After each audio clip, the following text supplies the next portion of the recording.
Man, what a freaking deep song. I had no idea. It's perfect for you. She's like singing out of my soul. Sometimes we get lost in our own little world, but it's all so much bigger than we realize. Hey everybody, welcome to the Rosalie Elliott Show. We're all about world music and psychology. I'm glad you're here. I'm going to review a song that has been out for a minute, but somehow it seems that all these hits from the 80s and 90s are making a comeback. Or maybe they never went away. What do you think? Let's check out the Goo Goo Dolls and the song Iris. I know parts of this song. I've never really listened to the song fully, never really explored what the lyrics might be about, so I'm excited to do that with you. But I know that this song is legendary to many of you, and this video particularly is one of those epic moments for many. Iris. I'm assuming this is about a woman named Iris. The Goo Goo Dolls are an American band formed in '86 in Buffalo, New York. All right. And Iris seems to be their most popular song. So are you ready to check this out? Subscribe, and here we go.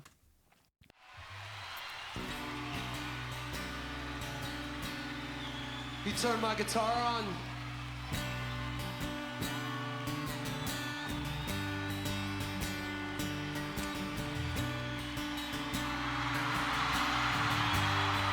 The rain. Perfect.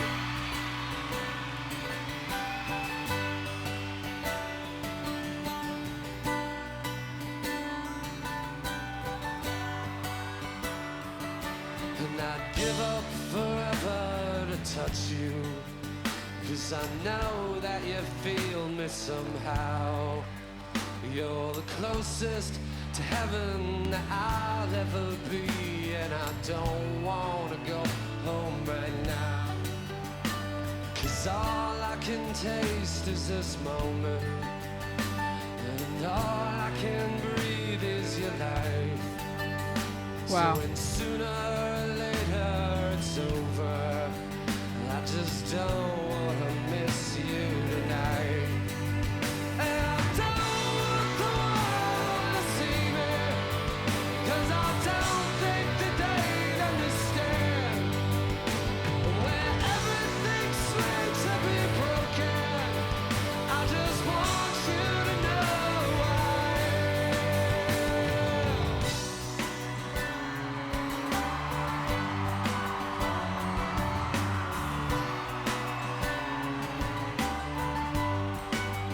And you can't fight the tears that ain't coming, or the moment of truth in your lies. So when everything feels like the movies, yeah, you bleed just to know you're alive. And I don't wanna see me, 'cause I don't think that they'd understand. When everything's meant to be broken, I just want you to know I am.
Hey!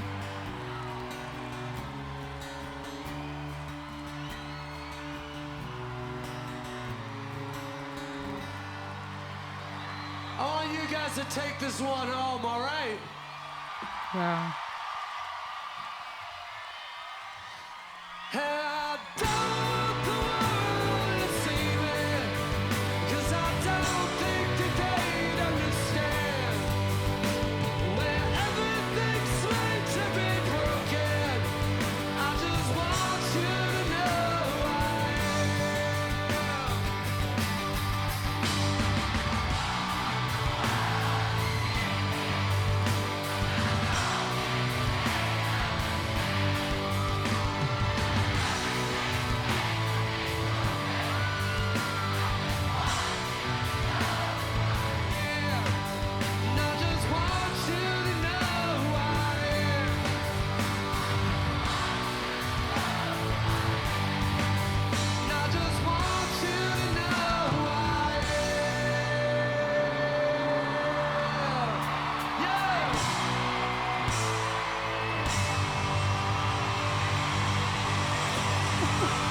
You have no idea how much we love you. Good night.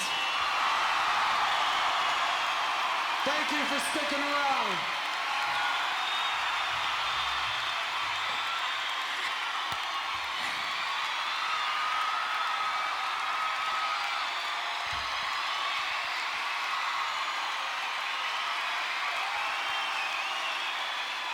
Wow.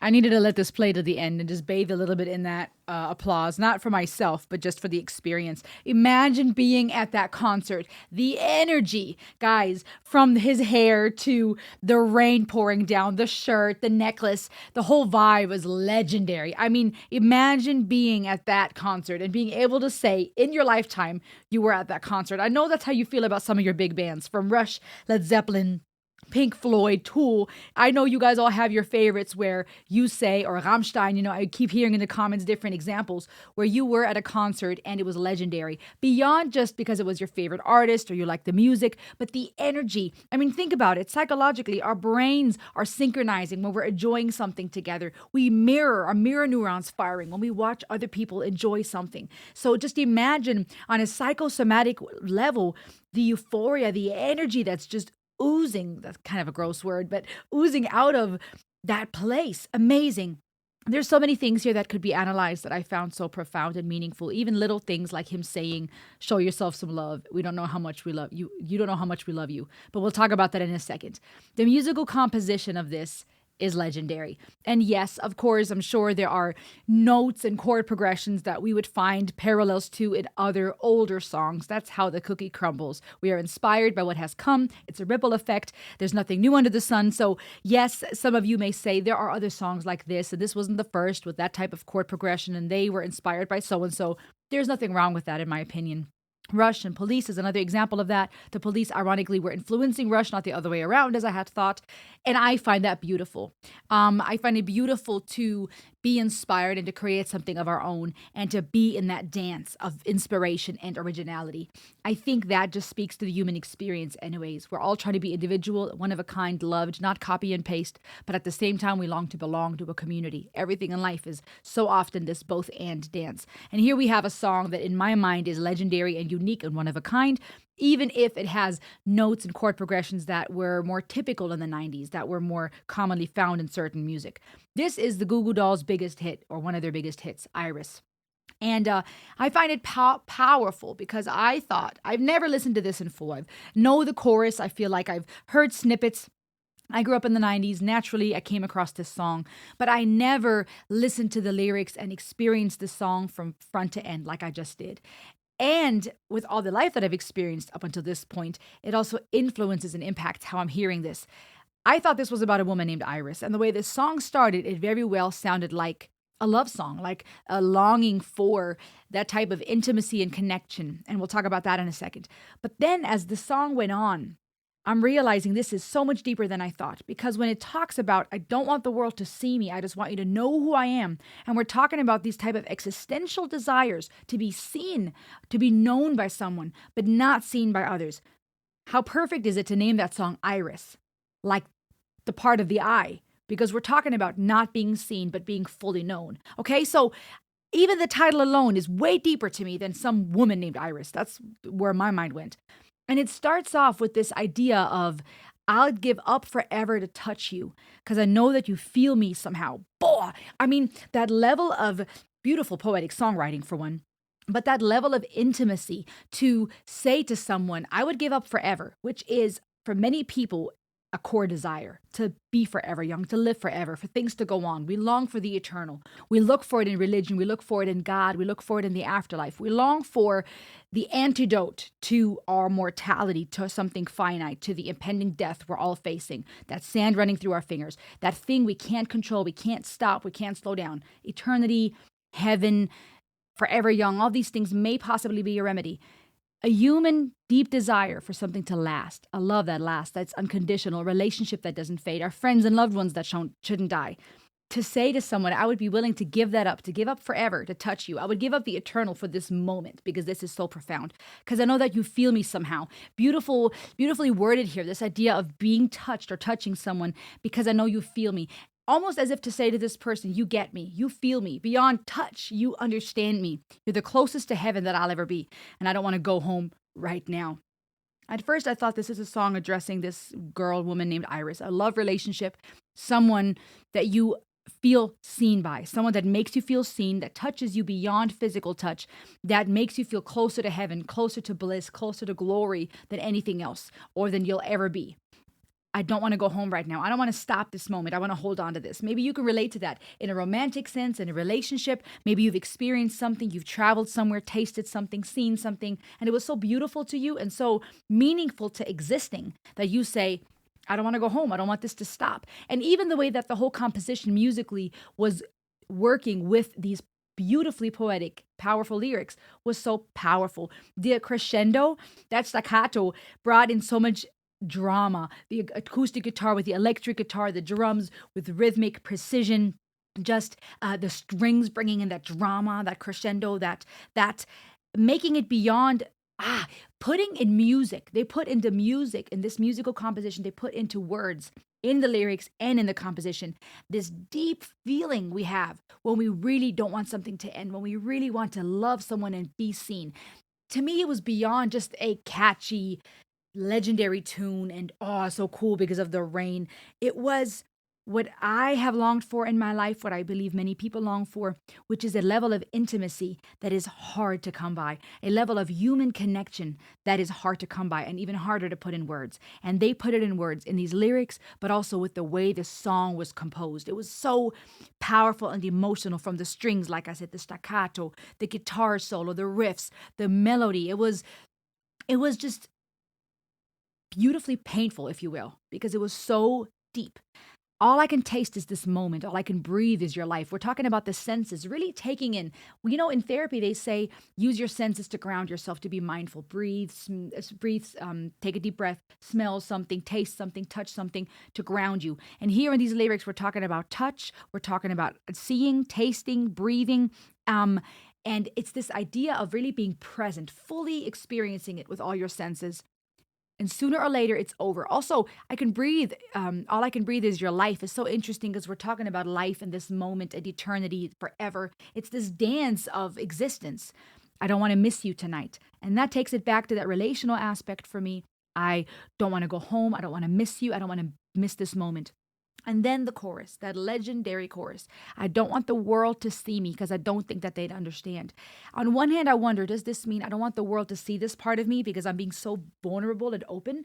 I don't want to miss you. I would trade everything just to have this moment. I'm at my complete most vulnerable, opening my heart up to you and basically saying, I don't want the world to see this. I don't want the world, anyone else outside, I don't want them to see me. I don't think they'd understand. I don't think they would get it if I showed them this side of me, this vulnerability. That's how I take that. When everything's made to be broken, I just want you to know who I am. I feel like this could be taken relationally, right? We break hearts. We live in a world where people die, where there is destruction, where things are broken, literally and emotionally and psychologically. But in a world like such, where everything's made to be broken, everything that we have can break, from a heart to a cup of coffee, to equipment. Everything can break. Nothing is exempt from entropy and gravity. In such a situation, I want you to know who I am, where everything else can be broken, where everything else can be taken away, including my heart. If I show you who I am, if I give you my heart, even that you could break. When everything's made to be broken, I just want you to know who I am. That sentence is so poignant and powerful to me because I feel like it summarizes our existential deep desire at a core. To a T, I feel like that puts in words what we long for. And it manifests in different ways. We communicate it in different ways. But at the core, I think so many of us want others to know us for who we really are. All our life, we're trying to figure out who we are to begin with. But we want other people to see us. That's the human experience, right? There's philosophical questions such as, do I even exist if there's nobody else around? Am I a fragment of my own imagination, of the imagination of others? How do I exist in your mind? I may think I appear a certain way and I sound and look a certain way. Who's to say how you really see me? Who's to say that I don't look different in your mind's eye than what I think I see in the mirror? what I think I hear when I speak. Who's to say that when you communicate with me or when you watch me, you're not feeling and thinking something completely different? Our experiences are so diverse. Even the way we perceive color, the way we would describe things will vary. The way you perceive what I say, etc. We long to be really known. That type of intimacy of being so close to someone that you feel really connected, like you understand each other without words, without physical touch. You can't fight the tears that ain't coming. And that's also very interesting. That double negative. You can't fight the tears that ain't coming. You can't fight the tears that are not coming. Which basically, if you have a double negative, that actually is a positive, meaning you are fighting something. You can't fight tears that are not coming, or the moment of truth in your lies. Ooh, you can't fight the tears that ain't coming. You can't fight something that isn't, right? You can't fight tears if there's no tears to fight. Or the moment of truth in your lies. Wow, when everything feels like the movies, yeah, you bleed just to know you're alive. Wow, that is so powerful. You can't fight something that isn't there, right? Usually we try to fight tears when we feel emotions, but if there's no emotions to feel, there's nothing to fight. The moment of truth in your lies. What's the point of truth if it's surrounded by lies? It's this dichotomy, it's this paradox. When everything feels like the movies, right? Which also is powerful because in the movies we see this. We see this type of a love where they look so intimate and they look so connected and they look so seen and loved. When everything feels like the movies, when you're in a situation where it feels like the movies, it feels like it's not real. You bleed just to know you're alive. You're in a place where it's so beautiful and wonderful, but it's not real. It feels like the movies. So you bleed to know you're alive. Almost as if maybe that ties also into everything's made to be broken. Maybe that ties into this is how I feel alive when I feel pain. This is how I know that I'm loving when there's a chance I could be heartbroken. This is how I feel alive by bleeding. It's this duality and dichotomy in life of we perceive darkness because of the light or vice versa. We know pain because we've experienced joy. We know the absence of joy in our suffering. It's this constant dance between the presence and absence of things. I don't want the world to see me because I don't think they'd understand. And then it goes back to that and it tags.